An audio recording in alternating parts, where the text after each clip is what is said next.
Rian, 1 bulan sudah semenjak masa iddah Zainah selesai. Allah telah mengembalikan suaraku. Ribuan syukur terus tertuju pada Rob yang Maha Pemurah. Meski masih duduk di atas kursi roda, tapi setidaknya kini aku sudah bisa berinteraksi dengan orang lain. Termasuk keinginan terbesarku untuk berbicara dengan putra sulung yang begitu kurindukan. Rindu pada anak-anak kini terasa bagai bom waktu yang hampir meledak. Tanpa mengulur waktu, aku mencoba menekan nomor telepon yang masih tersimpan di layar ponsel dengan nama mama anak-anak. Tut, tut, dek, dek. Jantung ini berdegup tak karuan. Halo, suara laki-laki. Halo, aku menelan ludah pahit. Apa yang sudah terjadi selama ini? Apakah Zainah dan Hakim sudah mengikat janji setia? Aku ingin bicara dengan Zainah.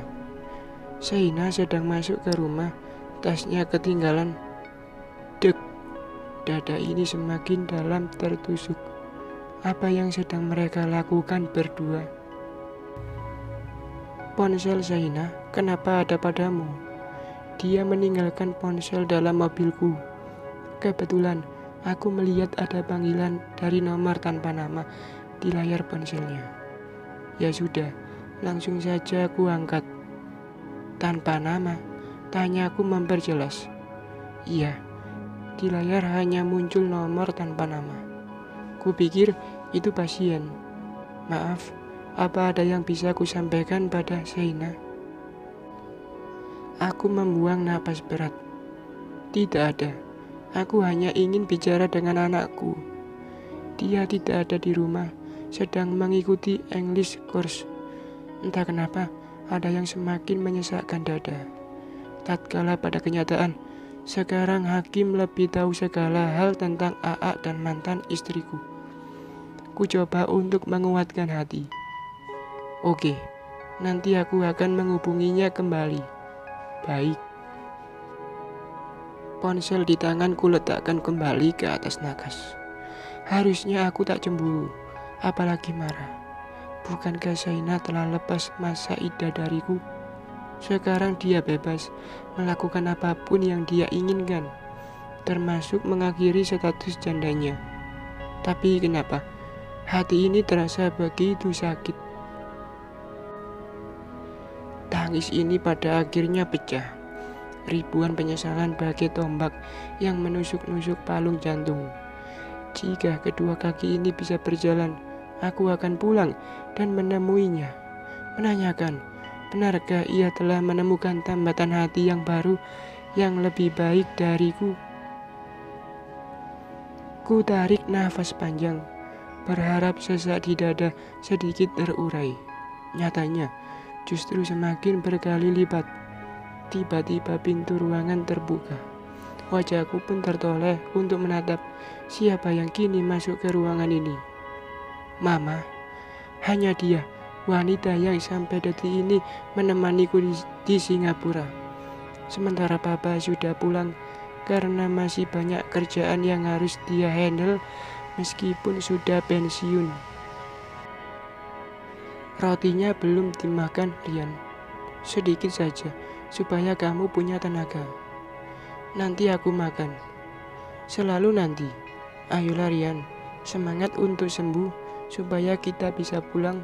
Kamu pun bisa bertemu dengan anak-anakmu. Aku sudah tidak ada keinginan untuk pulang. Kamu tidak merindukan mereka. Bukan aku, tapi mereka yang tidak merindukanku lagi.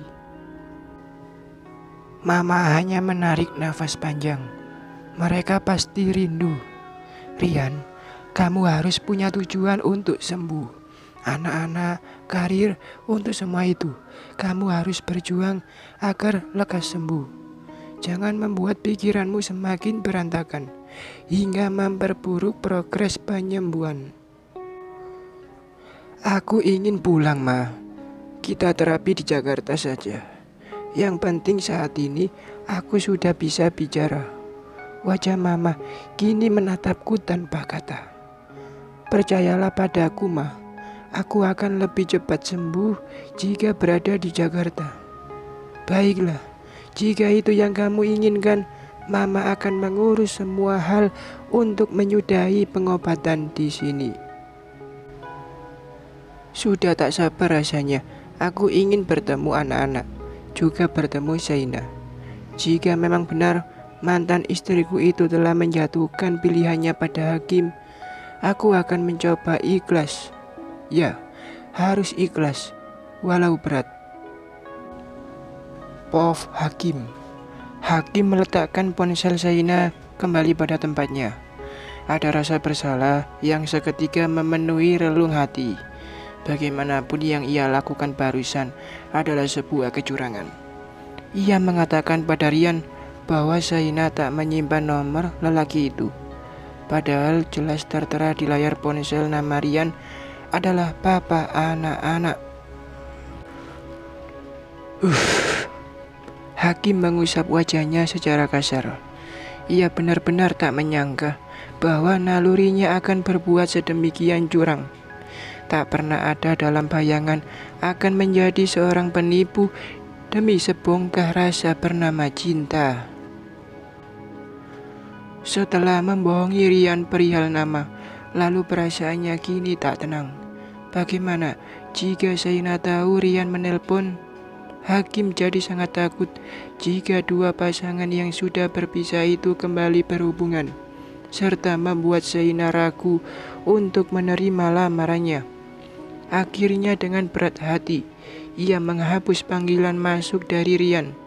Kemudian, ia meletakkan kembali ponsel Zaina di tempat semula. Tak lama, Zaina pun terlihat kembali mendekati mobilnya. Lelaki itu mengatur napas terlebih saat Zaina menatapnya dan tersenyum. Maaf nunggu lama, tadi ke kamar mandi sebentar. Gak apa-apa. Apa sudah bisa berangkat? Iya, baiklah. Hakim kembali melihat wanita di sisinya. Ia membuang pikiran tentang telepon Rian barusan dan fokus pada Zaina. Entah kenapa, perasaan lelaki itu kini menjadi sangat bahagia. Selama ini ia tak pernah tidak mendapatkan apa yang diinginkan. Semenjak kecil, ia berhasil meraih semua prestasi yang diimpikannya. Sampai akhirnya, ia juga bisa memiliki Yasmin, wanita yang sangat dia cinta. Uang, tahta, dan cinta, semua dengan mudah ada dalam genggaman.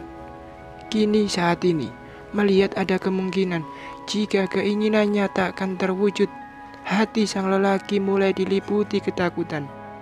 Aku akan melakukan segala cara agar bisa bersamamu, Sah. Bersambung.